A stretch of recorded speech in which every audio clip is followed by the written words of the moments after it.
السلام علیکم ویورز، کیسے ہیں آپ سب؟ خواہشات کا پورا ہونا قبولیت کی علامت نہیں۔ کتب میں ایک واقعہ لکھا ہے کہ دو شخص، ایک عیسائی اور ایک مسلمان، دونوں بستر مرگ پر تھے۔ بیماری کی اس حالت میں عیسائی کے دل میں خواہش پیدا ہوئی کہ مجھے مچھلی کا گوشت مل جائے۔ اللہ تعالیٰ نے ایک فرشتے سے فرمایا، جاؤ اس عیسائی کے گھر میں تالاب میں ایک مچھلی ڈالاؤ تاکہ اس کی خواہش پوری ہو جائے۔ مسلمان کے دل میں یہ آرزو بھری کہ زندگی کے اس آخری حصے میں مجھے زیتون کا تیل میسر ہو جائے۔ اللہ پاک نے فرشتے کو حکم دیا کہ اس کی الماری کے اندر زیتون کا تیل ہے، جاؤ اسے گرا دو۔ اللہ تعالیٰ کا حکم ہے کہ اس عیسائی کی خواہش پوری کر دو اور اس مسلمان کا زیتون کا تیل گرا دو۔ فرشتے نے عرض کیا، آپ کا حکم امت کی آسانی کے لیے ہے، اس کی مصلحت بھی بتا دیجئے تاکہ امت کو سبق مل جائے، انسانیت کو سبق مل جائے۔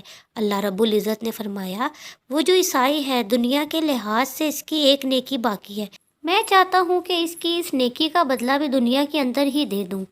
جب وہ میرے پاس آئے تو اس کے لیے سوائے جہنم کے اور کچھ نہ ہو، اور جہاں تک تعلق اس مسلمان کا ہے تو اس کی ایک کوتاہی اس کے دامن پر رہ گئی ہے۔ میں چاہتا ہوں کہ وہ اس کی خواہش ٹوٹے اور وہ اس پر صبر کرے، اور جب وہ میرے پاس آئے تو اس کے لیے سوائے جنت کے کچھ نہ ہو۔ مزید ایسی معلوماتی ویڈیوز کے لیے چینل کو سبسکرائب کریں اور بیل آئیکن دبانا مت بھولیں۔ اللہ حافظ۔